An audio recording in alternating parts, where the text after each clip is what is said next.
Après liwa ya mama na bango, Richard akendaki mboka kotala nani abomi mama na bango. Kasi kosonga azongi abandi kobela bongo to kokoya maladi ya ndeke banda mbotama na ye kino akoli akoya ka maladi ya ndeke te. Eloko neleki kuna eske nganga wana oya kende kotalisa liwa ya mama na bango mutu abandi kokoyesa ye maladi ya ndeke to ndenge nini. Alors akendaki na mboka na 2022, Richard akufi na 2023. Histoire oyo esalami bongo na Kinshasa ekopesa yo pasi ya maladi ya ndeke babanda kango na kimukolo te. Maladi ya ndeke ezalaka maladi moko démoniaque. Nana tindaki Richard akende kotalisa mama na bango akufi ndenge nini. Yana bango azalaka bongo na États-Unis d'Amérique. Lisolo oyo na sengi na yo sala matoya kufungwama landa yango epeni yo po ezali pasi makambi ba famille oyo ya pasi na motema. Batu mingi balingaka banzembu na ye to bazalaki kolinga banzembu na ye nani artiste musicien munene ya Afrique du Sud na âge ya 36 ans atiki biso akufi komona ye nani Zahara oya emba bongo nzembo ekena nsango guitare nzembo ya guitare jeune fille oya betaka guitare ayembaka alelisi batu. Zahara vient de tuer sa référence le 11 décembre 2023 après une longue maladie. Azalaki na maladie nini abia qui m'a cambié avec le rein à Oumeli. Alors, chose grave, au lieu de l'hôpital, l'hôpital, l'hôpital 4 jours Karaboué, Zahara, Atiki Biso, Akoufi, et puis si pas si, monde a tiré que le labongo, Zahara, tout le monde a l'émission, il y a Lélo. La chanteuse et compositrice sud-africaine Zahara est décédée le 11 décembre 2022 à Johannesburg à l'âge de 36 ans des suites d'une longue maladie. Née Bulelwa Mkutukana à East London en 1988, Zahara s'était fait connaître en 2011 avec son premier album Loliwo et son titre phare du même nom. Totikalakaka na makambe ba musicien pour la totalisa yo que artiste musicien congolais Kofi Olomide a sombi mbongo ndaku na États-Unis d'Amérique. Ndakisi yango pour la plaisir te pour la kotalisa yo mutu mbongo no ya mukie ya musala usalaka ya malili ya kayu ya pasi okendra kopesa ba musicien a sombi ndaku na États-Unis. Est-ce que yo banda okenda poto osomba déjà ndaku to na Kinshasa osomba déjà ndaku tala ba mukie ozwaka okabala musicien ya sombi ndaku to kosonga na émission ya lelo. Et ça la bibongo na Grand Katanga ndeko oyo ayibi soki ni toyebi te me makambo e comme la système kaka soki yo yibi ya ba bimiselo banzoi na nzoto ndeko oyo ayibi soki eloko ina ngwana banzoi batondi na nzoto moye a bouger so a bouger banzoi ba suye o punition ya marketing oyo ya ba yibi pe ete ya bino hein to kosonga na émission ya lelo.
mobali mbinga na mwina ngolo aboya hydroquinone soki ezotambola basheri bazokwea mayanga na retrouve douce tendresse affection epa na yo nasalelo nini mpo ndimake na kupendaka sana shitakwacha pelende wenjoro Radio Collective ya Fiston, tous s'abonner massivement, c'est validé.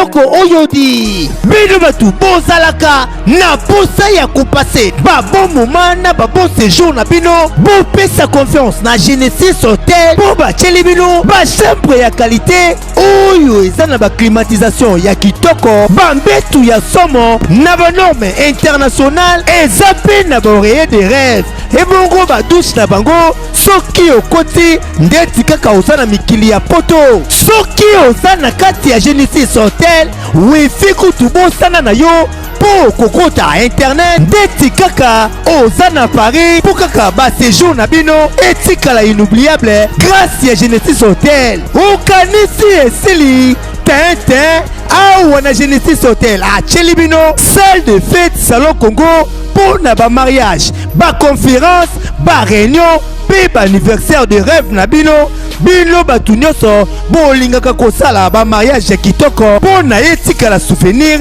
ya vie na bino mobimba bopesa confiance na salle de fête salon Congo mpo bokozala na bino de cité awa na salle de fête salon Congo ata boza na nombre ya combien bokozala na bino mobimba mpo musique eza au rendez-vous climatiseur elenda kaka ndenge bozomona batu nyonso bapesa confiance na salle de fête salon Congo batikala jamais kozala desidi tala awa na salle de fête salon Congo baza na bango na problème ya courant te po baza na mopanke na groupe électrogène oyo esalaka 24 heures sur 24 heures musique toujours au rendez-vous baza na espace moko ya balcon ya munene po na bino batu bolingaka kozwa mopepe kitoko po esala eloko di ah oui masolo ya bakuzu botikela bango kuna kasi masolo ya salle de fête pe hotel ya qualité botikela Genesis Hotel po awa soki okoti lokola kaka oza na paradis kidimie otuninga ya adresse ezwami wapi zwa papier na stylo po koma Genesis Hotel ezwami na commune Kasavubu avenue Kandakanda numéro 8 oza na yo mobimba to pebenga bango na ba numéro oyo eza affiché na ba poste de télévision na bino okozala jamais desi ah Genesis Hotel bandaka lozalaki wapi tala ndenge ba congolais basali ba mariage na bango na ba salle de fête ya Mwanza pe ba séjour na bango na ba hotel oyo ezangela tina o tolobaki te tolobi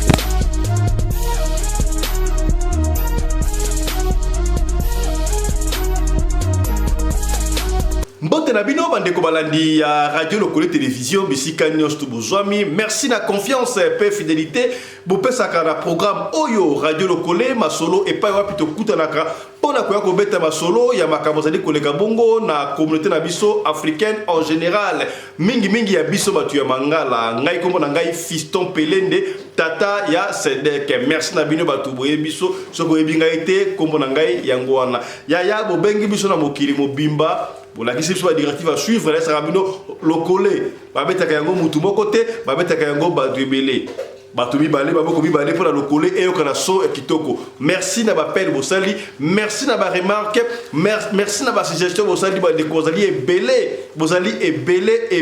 ebele alors na ba yango chaque fois radio lokole ezali émission politique te ezali émission éveil à conscience ba de kebele ba regretter pas fisto au kotaki na politique mingi te to kotaki na politique te ezalaki pendant que campagne électorale et banayi ko sala bateli ko sala ma to lingaki to fungola bana mboka misu bomona ma pendant ce qui est seulement si ko sala weba to kopona na zaki na ndenge ya babete bandeko oyo to tukaki mutema na bango o to bebisa ki mutema na bango bolimbisa biso o pe afinga ki biso to limbisi bo sa idéologie te que radio lokole awa la émission ya éveil ya conscience alors et tout ka mutema na binote ce qui déjà à partir ya lelo voyez comment on a ba élément politique to côté yango penza mingi te pona kotuka mitema ya bato pona sa rabino awa la radio lokole et ça la équipe nationale union fait la force ozala mutu ya kingandi ozala mutu ya songolo tange koma makambo ya radio lokole tozala kabongo ensemble mbote na yo Diamonica, mon ami personnel, JDK, sonné à poto, comprendre, c'est que bien, together is one, voilà, et que n'akandengo wana, to mata elongo, comprendre, système yango wana, ce que vous avez likolo, tela muninga escalier à mata. O comprendre yaya to kenendengo wana comprendre chose à ndenge wana radio lokole c'est là muninga escalier amata kozala rayo mokote so kozaba mibale misatu et pesa ka isengote c'est que bien est-ce que komi sodo ya poto et que ndaka ndenge wana mbote na yo mon ami depuis France pardon en fait depuis Kinshasa via France José Yungu en séjour dans ma tête tu comprends ça c'est l'ingien c'est que bien et que ndaka ndenge wana voilà. Il y a un bon temps où ça passe, je crois beaucoup qui sommaire, n'est pas expliquer. Maladie oyo yandeke, c'est la maladie moko démoniaque, ndenge barobaka. Mutso ya baba na ndeke, famille na yebaka, épilepsie yebaka bana bo mwana tia ko na soko banuna kimukolo, ezala kambilinga mbilinga. Na lobaka chaque fois, bande ko belé soki likambo ezwami bamisusu batika kanzambe ya sala me bamisusu balingaka kokende kotala tina source likambu oyo ewuti wapi nani abomi mwana na ngai nani abomi mama na ngai nani abomi mobali na ngai nani abomi mwasi na ngai kasi ezalaka na ba conséquences te tala lisoto kobetela ya Richard akende kotalisa na 2022 akufi na 2023 akufi nini nani abomi abandi ko ya malade ndeke salami ndenge nini eloko ni elekaki yango to kobetela ona lisuru ya lelo kasi nanto komi kuna te boyebi yango avant to banda to développer bongo ba sommet kasi to kopesa matondo pelo ngonia na Michael Josh azali nini to azali ndani Michael Josh ezali griffe ya mwana mboka kaka ndenge monaka ba griffe usezalaka o griffe songolo pakala siko Michael Josh yaya bwalu bwajitunga tola takabiloko ya bana mboka oui to pekisi yote ola tabiloko ya bapaya y a pas de problème griffe ça dit griffe ba pekisa ramuute parce que de coloribus and de gustibus non put disputandum des problèmes de goût et de couleur ne se discutent pas les kambute mais ata moko soki osali window shopping na Michael Josh ya pona article moko ba robe mariage ezali ba perpète ba robe soirée ba tête nion surtout aux surtout ba montre tala ba montre marque papa ba montre Michael Josh ezali ba water resistance tala ba water resistance liko la sanini c'est-à-dire que montre na yo par mégarde Mike oko elango e oko te sogipe ok ko sur la piscine mo eleki makasi to na plage to wap yaya zala na montre na ba yibate o plonger na mai o moni oyo na kota na mai na sokol na douche e beba kate yango na water resistance yaya soki na eka o montre kingani montre mo ekenda sango bo yango ekota na mai yaya Michael Josh pe mwana mboka benga Michael Josh kota na site wana yo omona Michael Josh soki ozo kokota cité benga biso to na lien to ko pesa pe numéro ya Michael Josh yemoko o so na davantage to ba kiango Michael Josh ta souci wana ya ko sa rapprocher na ba communauté na biso africaine en général dans le monde entier ya ozo na compagnie ya échafaudage ozo na compagnie ya électricité le ko ba congolais belé ba sada ba compagnie ya électricité en Europe na Amérique na Afrique partout ya boso ba bateni na bino kaka na Chine et pas ba paya. Donc binombo on a venu ka pa mpanyaka Michael Josh a fungoli département ya bilamba to ba tenue ya ba sécurité ba uniforme école ya talaka uniforme là to tina États-Unis d'Amérique quelle qualité si qu'on a griffe ya mwana mboka Michael Josh ya ba combinaison o ba ataka pour na ba électricité ba combinaison wana ba ça na échafaudage ba reflecteur ba to ba kombaka nyoso to ya benga na Michael Josh ezali na kata Michael Josh webi yango d'ailleurs Michael Josh atekaka to azaka Vlisco les compagnie oh parce que la super wax hollandais original et c'est là na Hollande alors tellement yé a ça dit actionnaire kuna bandeko ce que sombi yango pa Michael Josh au kozo yango na moins cher 95 € ya pamba autre baki yango te tolobi Michael Josh merci na vous allez ko ça la pour la bana ya mboka. Totika la kaka na ba partenaire na biso et pas plutôt keiko remercier les sousou ya Genesis Hotel au lieu de Kinshasa ba vacances et bali déjà ya okola un hôtel nini là na Genesis Hotel na avenue Kandakanda numéro 8 a ozala ka pembe vérité ya kola la tena hôtel oyo ba kufa na kati on ta kufa na kati hôtel oyo olali ba kintseko ali ko soyo hôtel olali solo ya masuba ba mbetu solo masuba te la Genesis Hotel ya lobby avenue Kandakanda numéro 8 na quartier Lodja na commune ya Kasavu ya bouquet déjà ça la réservation na numéro na publicité moni wala soki obungi yango benga to kopesa numéro ya Genesis Hotel au salut réservation bakozwa yo banda na aéroport ya Njili ti na avenue Kandakanda numéro 8 kitoko hein pour comprendre hein? Voilà et kendaka ndengo wana voilà merci beaucoup yaya tika to pesa matondo pelongonia na première dame ya Brésil Nanouche Omokoko appel masqué bakanga balemba bino nde boko lemba ya kolemba to comprendre c'est que bien kendaka ndengo wana mbote na yo la première dame de Brésil Nanouche Omokoko appel masqué bande tout ba na São Paulo vous na Brasilia vous allez pour na suka kitoko le kabongo na salon ya Nanouche Omokoko appel masqué comprendre c'est que bien kendaka ndengo wana voilà un clin d'œil na Tony Massoudi depuis Durban comprendre voilà Jean Luchombo appelle ça toujours mbote na ye et puis à bana Saint-Charles et Luanga na Kinshasa voilà ya tolobaki yango ne bandeli artiste et musicien munene ya Afrique du Sud oyo nzembu na ye sepesaka babatu ayimbaka na guitare Azana Makita, batemba yango te na copyright yaya. Zahara, baye bien presque dans le monde entier. Koutou, azoba prix Nobel, une jeune fille, une jeune femme, il y a 36 ans seulement à Koufi. À Koufi au Maou, yaya. Tango il sera 4 jours pour balayer, sa prédote, Zahara Koufi. À Koufi nanini, insuffisance rénale et pessi passe ya pour sakanate pour nanini. À Koufi yaya, on a à chaque fois yaya, soko la mouki na tongo. Melaka mai, avant au brosser, atanini, joie vert moko ya mai. Atayita mela ya ngondengo wana e bandele wana ka bien te mais tango mesra banumela yango po esuko la kabarin. Make chose la cassure na tango ko pisse na tongo masuba na yo na ndenga mabete bandeko ezala ka pembe lokola ezala pembe na pembe soki bona ngo ezali jaune ezali malamu te melaka mai na tongo avant brosser ata vert ya boye kaka comprendre ezala na melano pour un bon exemple ngamo on comprend vers ata ya boye omeli yango na tongo avant brosser na ba 5 heures wana et ko sukola barin aux la problème insuffisante rénale té ta l'artiste musicien munene akufika à l'âge de flair en plein succès na nous ça a keka boye petit passe ya ko saranté et surtout on n'a pas compris elle a souffert pendant longtemps pendant qu'elle souffrait ba kenda qui n'est dans l'hôpital était pour elle moi je n'ai pas compris trop kota wana té mais tant ba kenda dans l'hôpital et comment il trop tard 4 jours seulement à que bah il va voir ça sur le site passé comment il est aigu on ne sait pas alors au nom de toute l'équipe de la radio Collet nous présentons nos très sincères condoléances à la famille musicale africaine en général particulièrement à la famille biologique des arts et puis il passe bana Mozambique bana la Mozara bana Afrique du Sud bana Zambie bana partout mon entier bana la Zara et puis il passe ya ko sarate tala moi reçu muke o to bon télé pour la Zara Yoka Landa peut-être oyeba ko mona été ba nzemu na yebe tala ye okoyoba elogi oyo au moins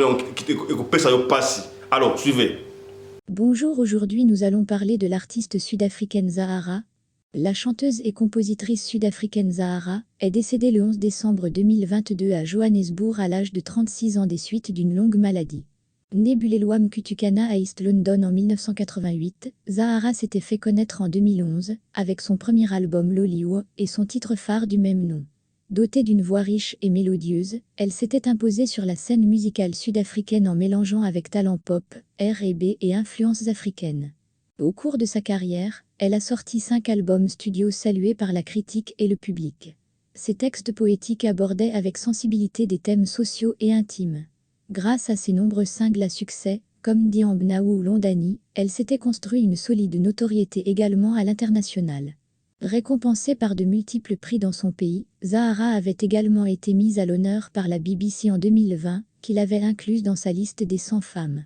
Cette reconnaissance soulignait sa contribution exceptionnelle à la scène musicale sud-africaine. Sa disparition brutale à seulement 36 ans après une longue maladie suscite une vive émotion. Zahara laissera le souvenir d'une artiste accomplie, qui avec sensibilité et talent avait supporté la culture sud-africaine à travers le monde. Biographie. Zahara est née sous le nom de Bulelwam Kutukana dans le camp de Falani, près de East London dans le Cap oriental, en Afrique du Sud, où elle vit avec ses parents Nokeya et Mlanlim Kutukana. Elle est la 6e de 7 enfants, et s'intéresse au chant dès sa jeune enfance. Son nom de scène signifie fleur fleurie. Son premier album, Loliwo, est publié en 2011, produit par Robbie Malinga. Le premier tirage est vendu en 72 heures, et 19 jours plus tard, l'album atteint le disque double de platine en Afrique du Sud, dépassant les 100 000 ventes. Cela fait d'elle la deuxième musicienne, après Brenda Fassie, qui était aussi issue du peuple Xhosa, à atteindre ce chiffre en un temps record. Elle sort son premier DVD live avec Le Roi Bell, son concurrent dans l'émission The X Factor. Ce DVD a atteint le platine, selon les normes fixées par l'industrie du disque d'Afrique du Sud, en une journée. Le 1er mai 2012, lors des South African Music Awards, elle remporte 8 prix, dont ceux de meilleure artiste féminine et album de l'année. La même année, elle se voit attribuer également un Cora Award. Elle devient une ambassadrice du Nelson Mandela Children's Hospital. Fendula est un nouvel album studio, sorti chez TS Records, le 13 septembre 2013. La production de l'album est principalement assurée par Robbie Malinga, de nouveau, et Mojal Fatub. Il comprend notamment parmi les artistes invités Ladysmith Black Mambazo, et parmi les titres les plus notoires Fendula et Impilo. En juillet 2014, le jeune frère de Zahara est assassiné dans l'est de Londres. Zahara, très touchée, traverse une période de dépression, mais se rétablit et diffuse en 2015 un nouvel album studio, Country GIRL5. En 2015, lors des Eastern Cape Music Awards, elle remporte plusieurs récompenses. Début 2017, Zahara signe avec Warner Music Sawosa FRICA 6. Le 13 octobre 2017, elle sort un 4e album studio, Mgodi. L'album devient rapidement disque d'or. Des tournées musicales suivent, notamment en Amérique du Nord. En 2019, Zahara fait état publiquement de son combat contre l'addiction à l'alcool. Après une pause de 4 ans dans son parcours musical, Zahara annonce son 5e album studio et publie le single principal de l'album Nyamezla, le 7 mai 2021. Le 30 juillet 2021, elle publie un 2e single Nkabayam. Cet album, intitulé également Nkabayam, doit initialement sortir le 9 juillet 2021, mais est retardé en raison des blocages de Covid-19 et sort finalement sorti le 13 août 2021. En novembre 2023, sa famille confirme qu'elle est admise à l'HO accent circonflexe PITAL9. Elle meurt le 11 décembre 2023, dans un hôpital de Johannesburg, à l'âge de 36 ans. Sa musique est généralement considérée comme de l'afro-soul.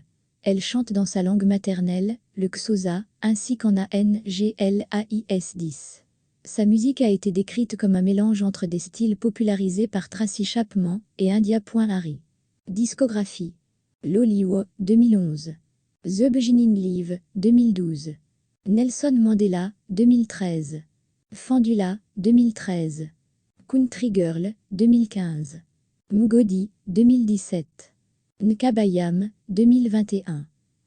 totikala kaka na makambo ya bamusicien mpona koloba boye sika alanga nzembo munene musicien congolais akenda nsango oyo abota bana mpe ebele Koffi Olomide kwa d'accord aman asombi bongo ndako na États-Unis. Bon, tolakisi yango mpona plaisir te, mais tolakisi po tona ma 2-3 makambo ya koloba wana Koffi Olomide nde wali komona wana azali bongo na États-Unis, na Boston je crois, so asombi ndako. Félicitations. Tongaba efongo na ndingo wana kasi tolakisi yango mpona plaisir te, mpona kokumisa Koffi te kasombi ndako, mpona kopene yo na esaka yo ezali émission éveil à conscience. Yaya, yo ozalaka na poto, ozalaka na Afrique du Sud, ozalaka pa ou quelque ou esika ozali wana. Yaya, yo soko ozimwa muke, mbongo ya pasi ya malili oto yokaka awa. Ya kokomba nyonso tu ya badili, mais ce concert ezali eya bapekisi yo kende concert te kende na yo concert, réjouissez-vous, mais yebake un jour yo mto regretter mbongo ya mokoza nango ok pour concert il faut somba elamba sika il paraît ne balobaka elamba sika moi bien il faut ça moi somba la chérie moi loko so ko daga ti ko bela susu liko na ngo ya na podium babenga ka au président yaya ezana bato bapandaka $1000 $500 $2000 ozoko pesa musicien yaya ba musicien na ba chef bazalaka na mbongo na bango baza ba millionnaire yo mwanda mwa muke wana bino okansaka boleki ya musicien na mbongo okobona podi bazoko lela ba prêtre yo kanto leka na mbongo aleki yo na mbongo yo ozoko pesa azoko zwa sikabwe Koffi asombi ndako eza exemple de peut-être récente eza récent asomina combien de messieurs baso mandako mais puisqu'il y a la kisi oyo yango peut de la kisi yo to yeba bien Koffi tozo tout kate tozo jalousie te to peigner kaka ye asombi ndako est-ce que yo banda okenda poto osomba de ndako na poto osomba de ndako na poto bando okenda États-Unis bando ya Afrique du Sud bando okenda Angola wapi siko okenda Congo Brazzaville osomba ta ndako na Kisasa nano osomba te mais na ba concert to mona kayo mingi to mona kayo yo kaka na Facebook ba délire na Facebook na Imo na Instagram whatever yo ka wana donc yo za la kaloka riche na Facebook yo so fa sur Facebook surtout so que hôtel aussi moi chance aucun hôtel moko songo ya munene yo ko kanga ba photo devant mituka ya batu na kata ba chambre o mila kisa yaya mutu ya mbongo alobaka te force tranquille est-ce que komi bine yo ka Mike to sa soloba Mike to so yeba kiye mutu ya mbongo alobaka te kimia humble c'est beau ba action de salamaka tala montre ya bo yaya les États-Unis yo montre na comme griffe ya montre yaya ba américain ya kolata montre ya Michael Jones tala ba force tranquille il faut soutenir ba to ndingwa yo zimbongo na yo oyo osomela bana na matembele somela bana makaka tangu supe mbongo ya bana bafutaka baloka so famille ozu yango concert wana bako yeba ngai c'est bon bakomona yo koti concert ba musicien et ça honneur ya mboka na biso ba musicien so ba belé o sa fierté fallait remettre ba arena c'est bien plaisir et otonda kasi liko nango tuna sima nango okosa nini o regretter ya si asominda quoi ko fa sominda ko yo bando ya okenda poto kaka ko futira o ngana roba gité na lobby est-ce que sentir to la kisu yango pour la plaisir te mais pour la compagnie yo papa visto yo so ba bon point nini est-ce que visto na le pour la peine yo na pekisi yo te okende conseil na pekisi yo te okaba mbongo yaya to bima libanda ekenge eluta o comprendre awa za la pembe na pembe boyebi yango yaya awa manga yakate tondolo musika marakuja ele garantie boyebi yango awa za la solo na solo yaya to so vérité pour lobby o baga o papa fisa robaki tete alobaki pour dire émission éveil à conscience to yebi yango awa na radio lokole ezali seul programme la seule émission oyo ba papa na ba mama fanda ka pour kotala na sima ba simba ka quelque tout so peneyo yebaka yaya obima okenda pour na koluka peut-être famille ba tekana ba lupangu tramoutina peut-être ozombongo ya pasi okenda pour sunga lebota mais yo obandi ko bebisa ngo chaque chose a son temps kena o conseil so okenda yo sombe na basika mais yebaka ke yaya bombaka ebele dépensaka mukie po mabe okota un jour autre lobaki te tolobi voilà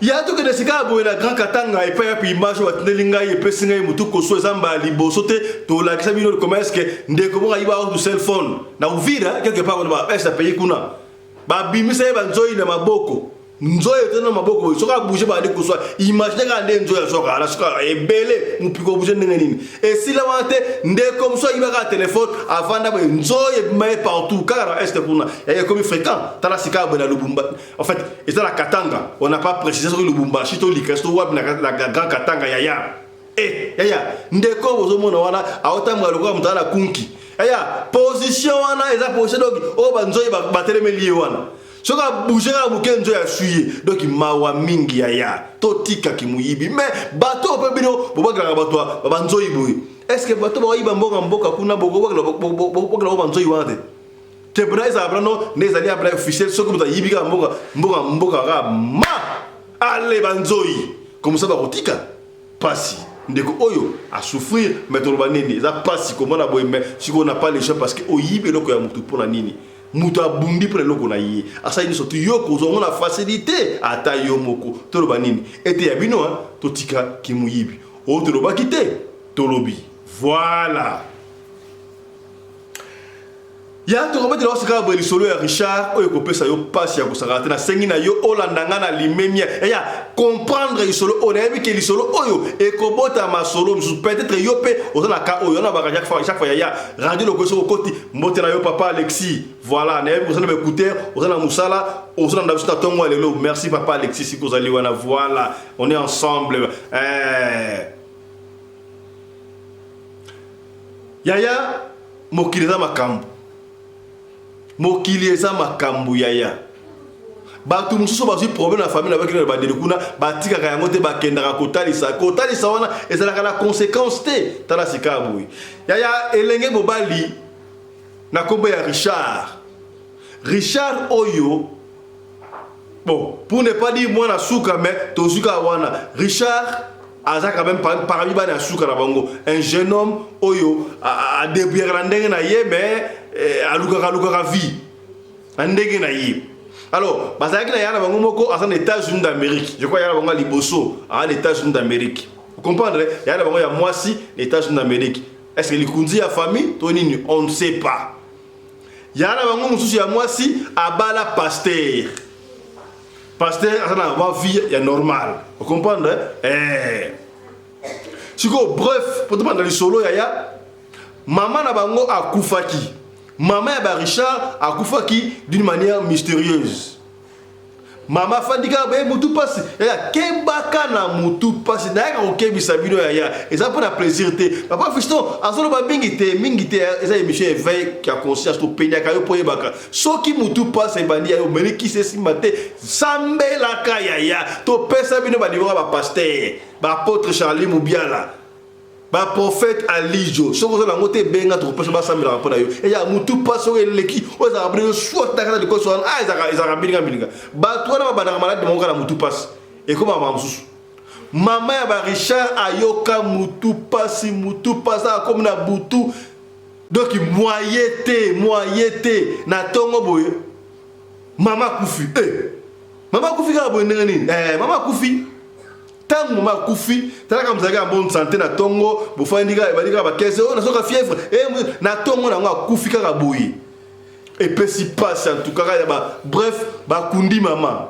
Tant ba kundi maman kasi, ya na bango za les États-Unis d'Amérique, li kundi ya famille. Abino, maman na nga kufa ka boye. Nga za na projet na benga maman ay au Amérique. Maman kufi boye c'est pas possible. Yana bango ya mwasi aux États-Unis du côté de la famille abenga siko leki na bango en fait abenga siko nani Richard maman nga kufi boy ngala sepeli na ngote atuka ngai na sepelite na liwa ya mama ndenge zali awa na sina benga kina bandundu ya na bango États-Unis ya okeza na poto yo makanisi na Congo makambo batera ya mwana yo fana na poto molota ka Congo na ndenge ni eza mabe to penio muta des États-Unis d'Amérique mais abengi Richard na sta solo les gens maman moko ata na bandundu kende kuna bandundu okende botala akoyebisa yo nani nde abomi mama ya États-Unis azupe pia atindi pe ko 10 chiffres allez Richard pa la réunion azuma de la part na yi Richard Olie ayebisa bandeko na ye mususu te ye pa bombi secret ayebisi ko ata papa na bango te mwasi ya papa na bango ta kufi ba lobi ya mote kenga na oke de luka mama kufi ne nizan complicité na ya na porta lobi ya mote Richard azumbongo ye wana azu mutuka akomi na bandundu wotanga akomaki na bandundu benga on bandundu ville bon moi ville quoi et si akomaki wana bayambie ezaki bien pour passer bayambie na ndako balala ki wana Richard alali abi na lali me nazo comprendre te nazo ka ba fungula pompi fungoli pompi makolo ba tambola na comprendre na bangi ya kosakana te na la epena lesté na mona ke esiko zali ezali ba esipena bien te tangu tongo etani malgré cela ayebisi bato bayambaki menga na butu na lalite nazoyoka bato baotambola makolo bato etambola bato ezalaki bena bien habité oyo eza mboka première te yo monora ndenge wana tokende bamema mama wana en fait bamema Richard ti epa ya mama wana ayebaki déjà c'est toi Richard yo batindi yo ya kotala makambo na famille na bino likambo te kota bakotisi ye na temple tobenga ngo temple te mama wana na ebité benga ene wolinga obenga mama mbikudi mama nganga mama imona mama prophète on ne sait pas ba kotisi Richard kuna mama la salle invocation prière Richard abandi koyoka mongongo ya mama na bango abandi koloba makambo na mukilo Richard oyeko luka botabo mingai ndenge zali awa ngai mama na bino ntuka na bota bino na pasi na boko na bino na lia bino te neza na kanda ya kosakana te Mutabomi ngai ezali nani John oh John mutabomi ngai yaya bisto beta kalsoka do apesi biso soki omoni ke ya lisolo ya famille na bino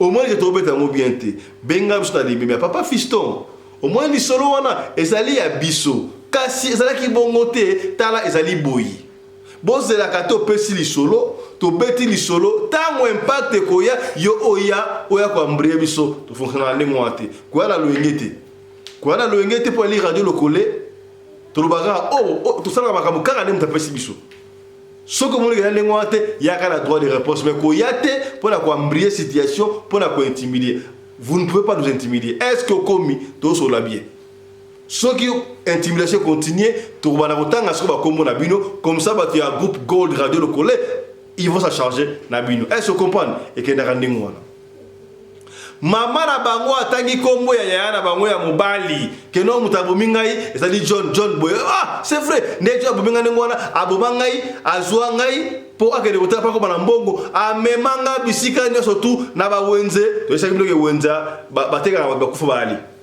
amemanga na bakonzi wana kuna basomba ngai te babini nga makela na ngai ezali makasi kasi mama mpe elekela ngai ntaba permettre mamsu na mystique muta makela makasi ba réussi ko boma ndenge nini obomia siko sali perte oke oteka ye esimbite ale ozongi ye otena nzungu tela kai nga makamsu na mukilo penda mama la baba keteka ye simbi na ngote ale basuye bateke ke paro wana akomi na ngwe ko esclave to beta le solo ya fimo bazonga ndengo wana bala salama na ngola bakeda oteka ye simbate ti abima zonga mukili ndengo wana ezaka très dangereux mutu ateke simbite bato abima ka bazonga eza nebo ali voir bala ngeki mama wana tunie oyebi John denali ote John yana biso yana bino ayo ça va oyo kilo ye ayebi makam oyo sikali wa bana buno uti o comprendre mama wana na bengi mama mbikudi mama ya nganga tonne MC Richard Boye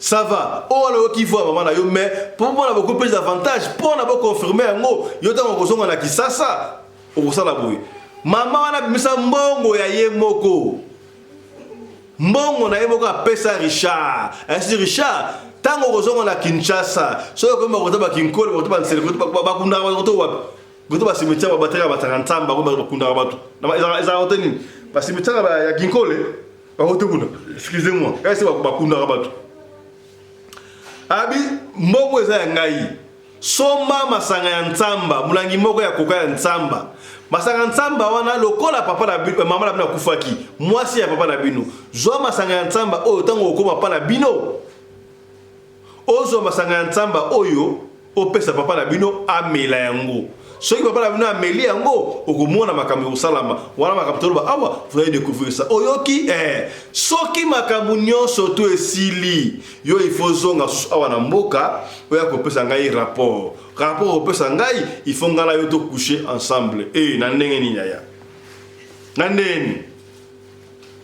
ndenge ni Richard P andimi abandi kozonga akombela Kisasa na entrée ya Kinshasa esika batenga bakwanga masanga ntsamba bika nezalaka asombi pe bouteille ya coca ya masanga ntsamba Richard tanga komi olia kende pa na bango aleki epa ya bango su ya mwasi o abala pasteur o na mwa vie moi normal na Kisasa ya bango wana po akenda na epe kuna bana bayebi tonton tanga ke wana akomi Richard boni yo sali mo deto so mo tete ya na kendaki bandundu okendaki bandundu ko sala nini wana yana bango ya mwasi mso tuna ya Kisasa yana bango na mbala za pasteur yepe asambelaka asama pasteur ma sambelaka asala ko na pasteur to église aux États-Unis ma pasteur impoli afinga pasteur na misu ya bandimi ya balesi nkuba klebowa po baba pasteur mso balapa abeteli yana bango mususu lisolo yana bango o amasa pasteur tala ya etage na benga ngabuyi tala kaka ni na beteli bino ya solo yana bango oyo mwasa pasanga bi mais leki na ngai lika munene boye yo za kutu mobali ya mama te oza mwana epi mwana liboso te mwana ya katikati kuna olia vokende mboka oyo sa kolo mobali papa tala boye ya États-Unis atindi mbongo kende boye papa lenga koyoka yebisa biso yo sala mandenge na yo jamais siko ba pêche sur masanga nzamba o okende ko pesa papa mama ça kufi déjà mama ça kufi so siko pesa papa masanga o papa meli yango akufi o sa nini masanga oyo okopesa yango papa te yala bango ya mwasi azui masanga nzamba wana prière boaki yango aboaki jamais papa omela masanga oyo esi nango eleki ndenge wana babeta pele soda esi makambo wana bombonga ndenge wana Richard afandi kuna mwa une semaine deuxième semaine azongi epa na bango esika papa na bango azalaka vie continue yaya kozonga oyo azongaki wana nasi bino akelaki mboka na ba 2022 na 2023 akala mingi te awa na ba toi siko na mois de décembre ngesi la te na ba juin Richard abandi kokwea maladi ya ndeke ebandaki ndenge nini donc Richard salura babenga ngoni hématome za nini makile kanga mino makile kanga na hématome voilà c'est ça non hématome ba nerf tendu ya maladi ya ndeke Richard koya maladi ya ndeke para bango na ndaku papa na bango akabami mwana oyo akoyi maladi ya ndeke ndenge nini mwana oyo nga bana bota mwana oyo atikala koya bana ndeke te makambo euti wapi tango bengi yana bango ya mwasa pasteur basambeli prière na musika basambeli yeki Richard ayekolamuka Richard azui maladi ya ndeke akomi kokwea kwa maladi ya ndeke soka azaye moko akoyi maladi ya ndeke so donc ye maladi ya ndeke Richard soki akeye pa yana bango a mwasa pasteur na ndako ya pasteur mote pelaka kuna Richard akoya so maladi ya ndeke te Richard soka azongi kaka epana bango abandi kokwea maladi ya ndeke na tanga kokwea maladi tanga olamuka azoko mona mama wana ya nganga to bengela nganga to prophète mama wana esa yo oya kotalisa makambo awa ngana sepelaki na yo na pesi masanga ntsamba osi omonaki deja mutu oyo abomangi mama na bino na pesi masanga ntsamba wana ezanga na sepelaki na yo masanga wana efalaki yo okende opesa papa na bino so papa na bino ameni masanga wana sadike ngana yo tosali alliance na bali yo okoma mobile na ngai wana esaki yo soko osisi makambo oya kozonga yo masanga wana bobwaka yango mitali yo Richard tanga ola bandengo wana akobetela yara bango ayebisi bango papa lobi ezalaki boye yo avant okende kuna oyebisaki ngai te pona nini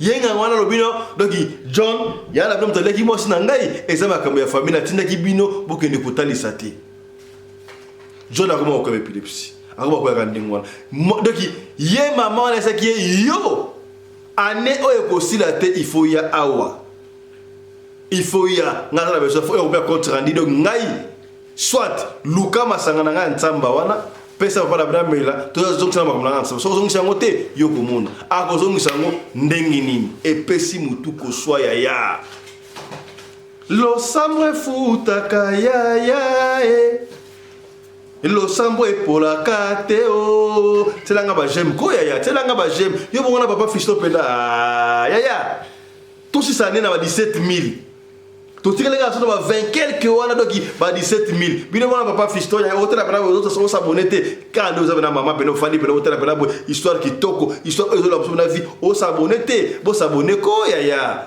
bo s'abonner na radio locale télévision du peuple. Télévision éveil, il y a conscience. La chaîne de votre référence, Radio Locale Télévision. Awa, pembe na pembe. Humble que nous sommes. Tout ça, c'est extraordinaire. Il y a masolo autobetaka. Et ça, masolo bino moko pesa kabiso to betaka yango pona ko nuire mututé. Pona ko lamusaka esprit. Et si kan de quoi koyaki yo okoyate. Si kan de quoi longaki yo olongate. Est-ce que okomi? Okomi hein? C'est que bien et que na kandingo wana.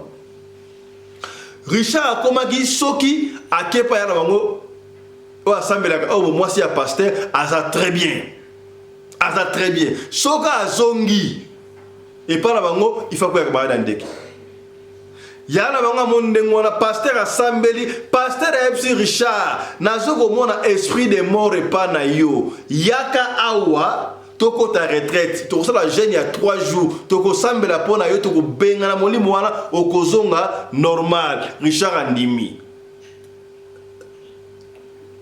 beau frère na koya tango Richard azongi soki balave esprit soki peni on ne sait pas jour où bayokala ki Richard et quand un certain lundi ayaba kota jeune lundi mardi mercredi pour benga na molimo wana Hier Richard Akima ayate asala une semaine. Asala une semaine.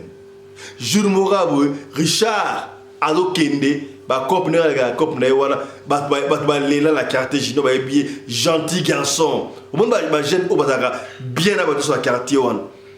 Junior a matin na moto yaya. En plein moto na boulevard Lumumba. Junior akoya mayada to bengo ndingo akoya mayada ndeke likolo ya moto talaka likolo ya moto moto ke akoya mayada ndeke ale akoyi abeta mutu na se kao Junior akufi batu balela heureusement ba mona ke na vision de mama wana alors epesi mutu ko soya ya tango Junior akufi batu baleli nde kolela batu baleli nde kolela Maman na bango na vona ekuna est-ce que qui faut maman na bango ya solo to nini nganga wana tanga monike monsieur Choué est-ce que nganga mta junior ake na mon n'a pas promettre qui on ne sait pas pourquoi est-ce que Richard pardon pourquoi c'est Richard yé aboye ko kota jeune wana nani ne alamba ki molimo wana pour aboye ko kota jeune trasika abo jeune garçon elingi ba 30 ans akeika ka boye Richard et peut si passe ya ko sakanate kasi ba kundi Richard akei ba la kasi ba leli ba kundi ndeti za ba kabu ya famille Richard asalo baki déjà maman na bango yemo ko fo maki muto sala ngai boye mutabteki ngai boye ya na bino John donc histoire siko ya Richard ba kundi etika esili siko yo John yo bo maman na yo pona ozwa mbongo oke koteka mama kuna esimbi na ngopete ya makila musuba liaka te batu musuba bo mama bango te osala perte pamba donc John asala ki perte ya pamba yoka siko John yemora ebike mama kufi ba alors bandeko ya Junior pardon bandeko ya Richard ba yebisa pe John teke yone yaliawa bagana ko talisa balobi yo muto bo mama te ba okima passion ba okima so di compassion est-ce que vous allez solo est-ce que ba conseiller de la bisote ba tiki ndengo na pona ba blessé te Yes, go Junior, yena ni John vina e komi délaissé. Ay ameka bo esimbate. Donc yes go yo John akeko do chéri akeko linga mwasi ya shege ya kuluna fana na kingasani mwasi wana baswa na ka chaque jour babunda ka chaque jour. Na éviter qu'est-ce qui s'était passé soit qui regarde ça qui kuluna soit qui moi qui ça moment na maman et simbi on ne sait pas alors il s'était retrouvé sika boy John azo ki mbongo moko ndengo mbongo moko boy to éviter vous qui wapi est-ce que na ndenga maki mama to na kob muso on ne sait pas est-ce que bagana ko yiba pour moi c'est na kuluna on ne sait pas mbongo oyo John azo ki wana John a se permettre possibilité à ça les cybercafé, internet café. Alors John a bandi ko beti sabatu déveloterie. Bandi ko déveloterie bokota yokali solo. Kalami ta batu ebele ba benga ki biso pona déveloterie na Kinshasa ba meli ba ngombongo yokali solo. Na ebité est-ce que ça dit John oyo te. Bandi ko benga pour déveloterie bozo benga te boza wa boya.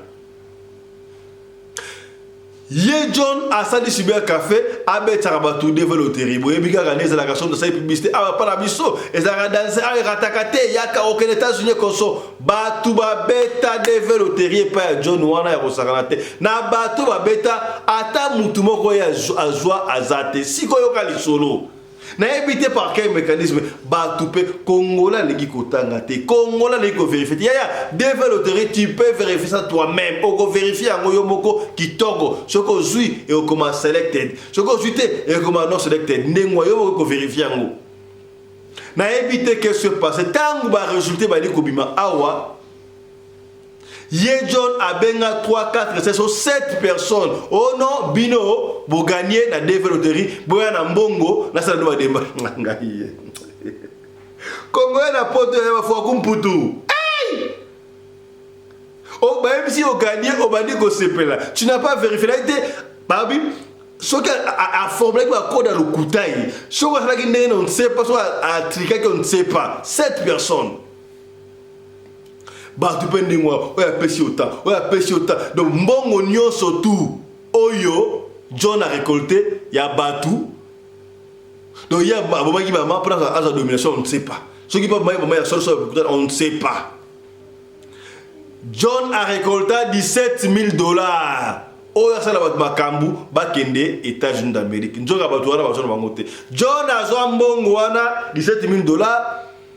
À une sa famille, on est allé à na beti ba ko mo la famille 8 na beti ko pour juste $17,000 na okende ko bala mwasi na ngai famille bi voilà mwasi ya pasete na ya mo États-Unis mwasi ya biobal mwasi o ya shegi mwasi o ya kingasani o ya kuluna wala o bo bundaka tongo midi pokwa to lingi mwasi to on a nika mwasi na ngai ena sa mariage na ngai de rêve ça va soko li mwasi na yo kende ko sala mariage na biso famille to ko yate mwasi wana azali mwasi ya malamu te na ko bobalani te bo bunda boye moi ça mwasi simbi mbeli ye mwasi mulangi bagarre siko bana esa milinga biso ko nete John a zo mbongo ya batu wana a dépenser yango na mariage de rêve na ye yaya batu koto zelaka poto zelaka rieka dezaka nungu baki ko funda John bakangiye osali na mbongo nini o bazoki na bango te nga bana oluka mbongo yango wana nasali ningo bapesa mbongo ngo za wapi on a dépensé nyonso tout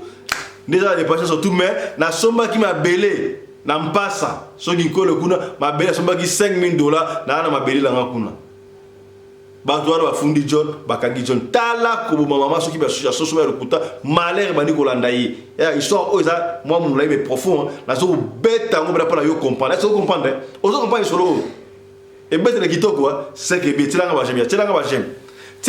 j'aime ya peut-être le solo oza similaire na le solo na yo et ça similaire na le solo famille na bino benga beta pe le solo beta le solo pour opérer bandi ko mususu tangu bakangi siko John parce que suka ndengo wana ako bato apote na kokangisa bato Kongo de bakanga bato muto koza na raison mais ça mbongo te bakangi ya ata biso lo ala TV boy moko la femme la taille dit je spaghetti c'est ngai hay papa ndo lo ba boy so na Congo oyo kada allez kanga na kuna bakangi okoti moi des jours babimisi yo ndenge bakanga bataki sasa oh non ça non na mbongo kuna $200 bokanga nani yaya soki okangi mutu na obima to mbongo bimi tangu bakangi John famille ya na bango États-Unis atindi mbongo basaki sasa moi $2,000 et monani c'est $17,000 ba pesa na $2,000 wala ba pesa bango ba ça va to ko comme susu bakisa famille ya tuni siko John yoro baki osomba elupango $5,000 mikande za lupa ngo za wapi to teka yango comme ça tout mbongo to futa yo ozala on libanda o lupa ngo zali ça va likamute au moins sikoyo lupa $5,000 biso famille ya États-Unis famille ngo père ngo famille kitoko ba boy ko blessé de ko na bango ba seke yo ba lobi bomaki mama ba tikala yebse ro mokote pour l'ambiance la famille là ba tu ko père de maman ba père de ko na bango Richard déjà donc ba bino pas ça na famille nan ça va ndengo so ba belo $5,000 to sangisi mongo na famille to pesa yo $6,000 o pesa mikanda wana comme ça le pango wana et comme le pango ya famille tere wana comme ya famille surtout pour sangisi alors to ça sko $6,000 wana to futa ba nyongo ya batu ye John andimi ba futa $6,000 cotisation ba futa pas magistrat kuna donc 6,000 plus 2,000 et ça est le col là 8,000 et tu gagnes combien 11,000 11,000 mogoboy ben sera magistrat ba procureur consort non ndenge za soki bokangiye mbongo komona ate to futi bino ya soki 7 biso kombe comme ça bo bimisa ye abunda azo msakata mbonga batu malembe nenga ndimi ba magistrat ba oui et juste ba futi ba man ba bimisa John to ba bimisi ye wana John eso mta bimi prison asali ko la zoga bino mwasi wana ya kuluna na ligne soute ye mza ko tsena erreur akei azui mwasi mususu ya kutiria ipare mwasi soki wana mwasi wadaki mwasi malamu ba faina John mwa quelque temps John est comme moi azali ko azobota te na yebite par quel miracle atali boy John a monté ba mission de prison il faut devoir ba 11 000 et John tout il a muzi ya zaza John a lui mboka ata quelque part to ko so sika zalita kimi via John et komi mitelengano et sika ke okoma na mboka komi wana bande ko ba bengiye ake ko se retrouver lisusu na mwasi na yo ya kuluna wana ensemble passe aboyi mwasi so abota raté tala vie ya mwana mobali ndenge komi délicieux. Est-ce que pour asimbaki makila ya mama na bango on ne sait pas kabomaka mama te.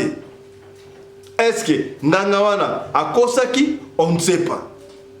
Tala histoire tala bato ni bakufi na famille karaboye yo mwana mama aboti yo okoboma ba parents na yo na ndenge nini ya to sambelaka ba parents tout alisaka bana que parents baza sacré.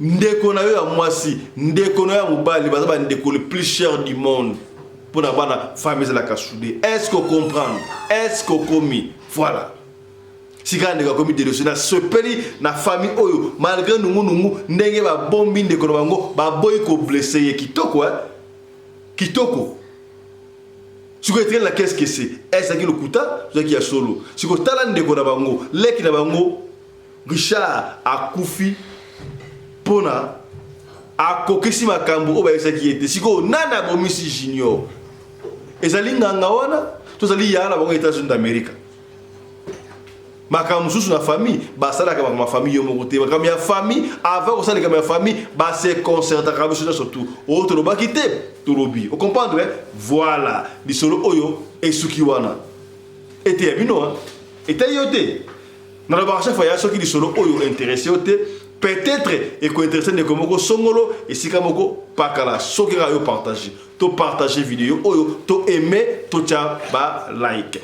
Merci na Chris Larisa Pelende réalisateur émission oyo yena assistante daye Winnie Larisa Pelende. Merci na Claudine Larisa Pelende la fille à papa on a script nyoso to bana boyebi yango sous la coordination ya Mama Rina Umbi Larisa Pelende, la femme à la taille d'une tige spaghetti, ni courbure, ni virage, la femme à la compresseur. Comprendre? Les cougnate, jalousie que dans l'onde, on comprendre? C'est que bien. Tikato pesa matondo, nanouche, omokoko appel masqué. Depuis Brésil, la première dame de Brésil, vous comprendre, c'est que bien. Voilà. Mbote Nabino, Bane Amada City, base pene à radio Koina Brooklyn, na Moniwana Nathalie Mitonga, Wanga, voici à Pembe, à Kota Rangungi. Vous comprendre, c'est que bien. Na Mélanie Mitonga, on est ensemble. Na Bossanité, Titi Nanuzitu, des longues jambes, vous comprendre, et que Narande Mouana. Mbote Nayo, Feza, Judith. Moi si à Mwindu, Mbote, moi si à Boyambindo. Vous comprenez? Voilà que nous avons. Alors, merci à Michael Josh qui continue à nous soutenir, sponsor officiel de la chaîne Oyo. Merci à Genesis Hotel. Merci à vous pour partager. Tout prochainement, dans le numéro sur Radio Collé, Masolo. D'ici là, portez-vous bien. Santé de faire à tous. Chap chap! Et tchara!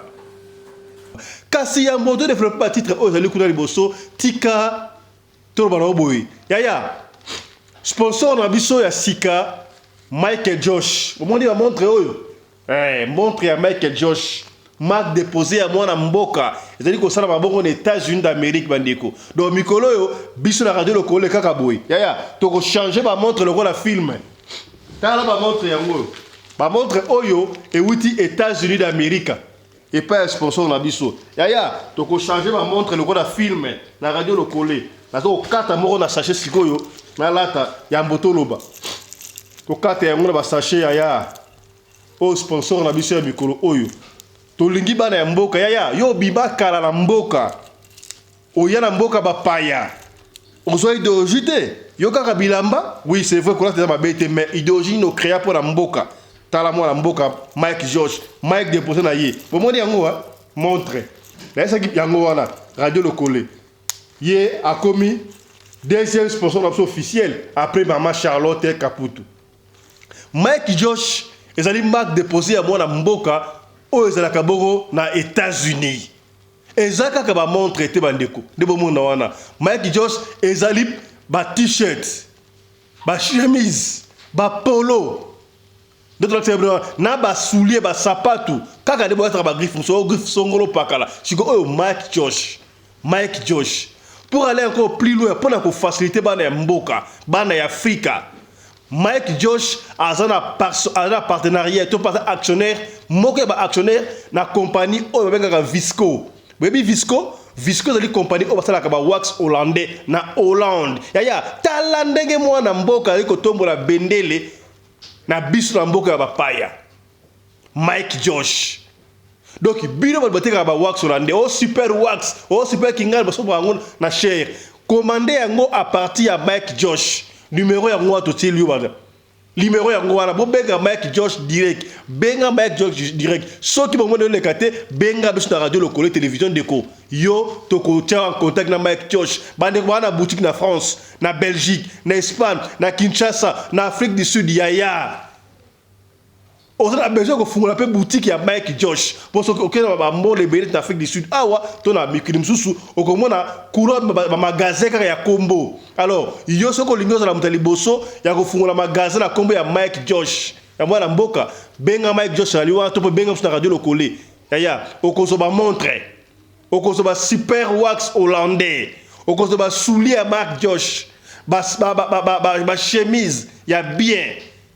Tola takabana mboka Mike Josh ya kutu na biso doyen Mishokoto combien kutu Mishokoto c'est que bien Mike Josh donc à partir ya lelo congolais nyonso tout africain nyonso tout mwana mboka yo zali fan ya radio lokole ya benga Mike Josh tout ça la ka effort ata fan moko ya radio lokole zala eloko ya Mike Josh parce que Mike Josh a son supporté télévision Oyabino, a son supporté programme Oyo radio local. Tala.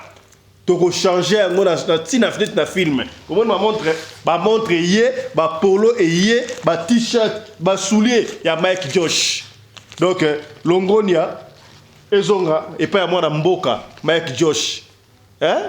Kuru doyen Mishokoto, combien c'est que bien. Donc pour beaucoup plus de détails, yaya, quand moi je changer ma montre dans l'émission, lokola mai. Mike Josh, Marga Moko. Yaya, on a un problème nous les Congolais. Tolingara ko la griffe ya bapaya. Ta sika griffe ya mwana mboka, to tombola bendele ya mwana mboka. Ba konzi, bozo na biso na Congo partout.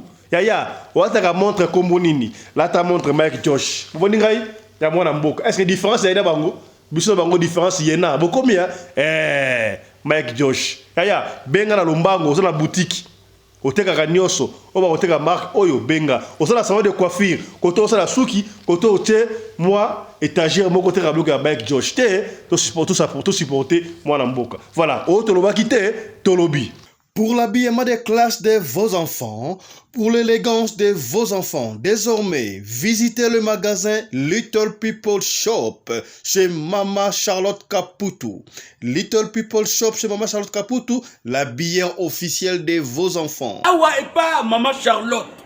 Moi namboka, bon monake, ba namboka, congolaise, tala biloko yako sala, et pas bapaya. Acheli biso bilamba.